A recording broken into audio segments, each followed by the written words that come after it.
Hi everybody. We're going to be going over my new Millium deck today. If you guys have been part of the channel, you know I had the old Millium deck. I really enjoy it. I think it's just a really fun deck. So I was pretty excited when they announced this new Millium and the new cards that go with it, different things like that. So I made a deck with it, and it was a lot of fun, so we'll go over it. So the ruler himself, he has energized for yellow-blue. He's a yellow-blue ruler. Every time you force roll, you put a dragon counter on him. Once you get to every 4 dragon counters, you pay 1 less void for his judgment. His judgment costs 5 void, 1 yellow, 1 blue. And that'll come into play when he J activates. When he J activates, you roll dice equivalent to the amount of dragon counters you have. So if you have 10 dragon counters, you roll 10 dice. And whatever you roll becomes his attack and defense. If you roll 40 or more total out of those dice, you also destroy every single card. Let me reread it. You destroy every single J resonator your opponent controls. And as you might have seen, and if you watched the previous game we did, that comes into play especially well for things like Kaguya that has the passive barrier, so you usually can't destroy her with things like Moonbeam, but his ability is able to destroy it. So we'll start with the stone deck. It's pretty straightforward. I run 4 Stone of the Dragonoid. It produces what I need, and when it comes in, it puts a dragon counter on him, so it just helps with that speeding it up. And I run 4 Magic Stone of Light Vapors, just light blue. And then for the last 2 space to fill up, I run the Magic Stone of Radiant Waves. That's the stone that came in Vingolf 3, where it produces yellow, and it has 2 counters on it, and you can remove a counter to produce blue. I run those because nothing in the deck really needs a specific magic stone, like the text saying it's a magic stone. And I like the consistency, knowing no matter what stone I pull, it's always going to have yellow, blue for me to use. So going into the deck, the first thing I have is, if you watch the game, one thing I didn't realize was the Vingolf 3 card I had, Grim. His force roll only works technically with the old Millium, which I didn't realize. So I actually just took him out and replaced him with 2 Arthur Pendragons. The reason I did that is because it's a light card, it's good for defenses, it blocks dark and fire spells from targeting him and abilities, and I wanted to put a high cost resonator to search out for one of the cards I have in here, because I didn't have any high cost that felt like it was worth it. Next resonator is Mermaid of Life Giving. It's one of the new resonators came out. When she enters the field, you force roll, and you gain 100 times life, the amount you roll. She's only a 2 cost 6/6. I liked it because it was low cost 6/6 isn't too bad, and the life gain obviously is good, especially if you have Pandora on the field, so you get that extra roll. I run 4 of them just to keep the consistency up, especially one thing you'll notice in that Pendragon is the highest cost card I have in here. And the reason you'll notice there's a theme of running these lower cost cards is because I want to try and force roll as many times as I can to get to that J activation with as many dragon counters as I possibly can. So if I have a choice between putting down 2 cards that force roll or 1 big card that only force rolls once, then I want to put out a lot more smaller cards. So it just helps with that consistency. Almost every single card in this deck, with the exception of 3, I believe, have a force roll attached to them in some form or fashion. Next, I run 2 of the Grim King of Fairy Tales from the starter decks. He's a 3 cost 8/8, and you can tap 1 Light Will to force roll, and all of your human fairy tale resonators gain that much till end of turn. He's good because I only run 2 of them because I don't want to keep pulling him, but he's good for both offensively and defensively. You can roll that once per turn, but on your turn or your opponent's turn. And he's a card that you can keep doing that force roll, so you can keep adding those counters like multiple times. Next, I run 4 of the Alabaster Dragonoid. He's a 2 cost 4/4, and when he enters the field, you force roll and you put that many counters on him.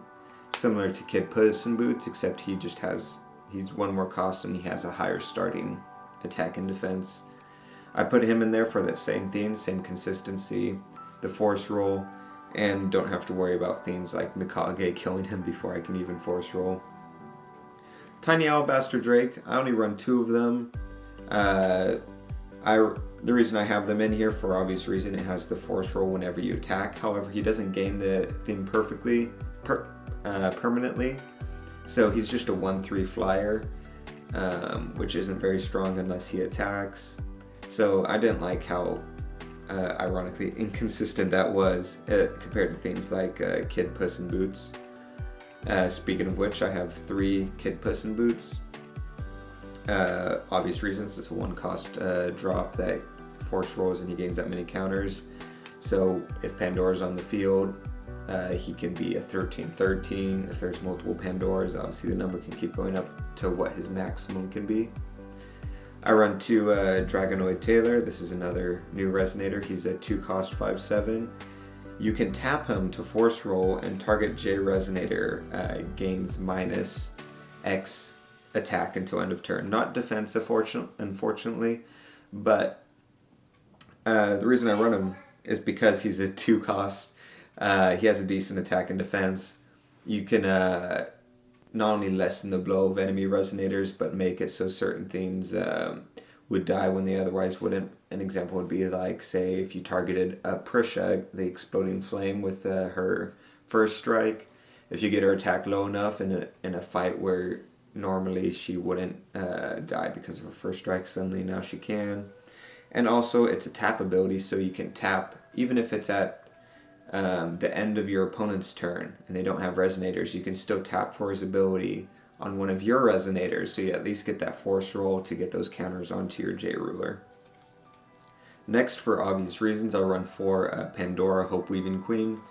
She's a 2-cost, and whenever you force roll, you roll 1 extra dice. Doing that doesn't add more counters to your J ruler, but it's extremely important, I think, for the deck in order to increase your minimum odds of your rolls, so that once again adds more consistency in this sort of rolling chance deck. I usually try to do everything I can to get her out early game as quick as I can.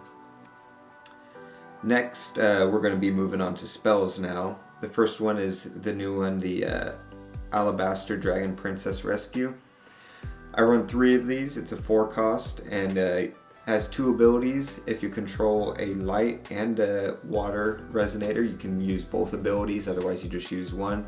The first ability is you force roll, and then search your deck for a light or water resonator whose total cost is that or less, and put it into your field. The second one is you force roll and you gain that much life times 2. The reason I like this card is for 4 cost, you are almost guaranteed to get your money back with whatever resonator you're looking for. It helps pull out resonators and also gaining life, because there's high odds you'll have both of those resonators on the field for it. You get 2 force rolls out of it, which is 2 counters.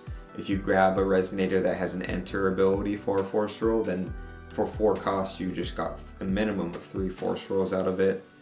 So yeah, there's a lot of cool things with it. I really like it. Next, I run 3 of Millium's Roar. It's a 2-cost and you force roll, and you put that many counters on up to 2 target resonators.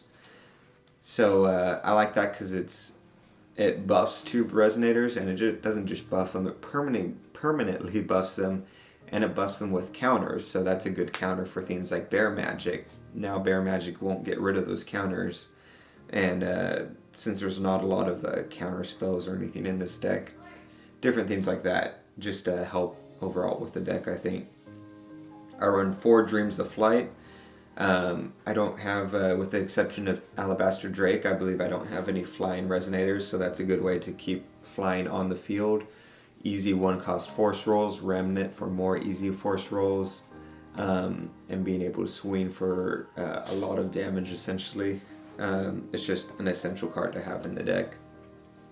I run 4 Pandora's Mark of Hope. It's an addition. The reason I run that is because not only does it buff resonators it's attached to, which helps with my already high attack power that should be in the deck, but when your resonator it's attached to dies, being able to not only roll for more life, but also get another force roll once again to put more counters on your J ruler is good. Any life gain is good because, once again, not a lot of counters in this deck, so you're just trying to sustain mainly long enough to J activate is the main idea behind this deck. And then I run 3 magic suites. The reason I run that is because it's an easy 1 cost. The buff isn't a big deal, it gives a 2 buff to a J resonator, but the main thing is it gives barrier. So not only is it good for resonators, especially saving, I mainly use it to save Pandora, but it can also save your J ruler. Obviously not from Black Moonbeam unless you were able to preemptively do it, but from other things it's able to help with it, and it's a nice quick cast. As you can see, I try to build the deck basically around Millium's J activation. A lot of a similar way that I had if you had seen my deck profile on Soul. Similar to that, where a lot of cards are just mainly trying to put counters onto the J ruler to get him to J activate as quickly as possible. Because once he's on the field, not only is he a large, intimidating fella, but with the exception of Moonbeam, there's not a whole lot of things that can kill him.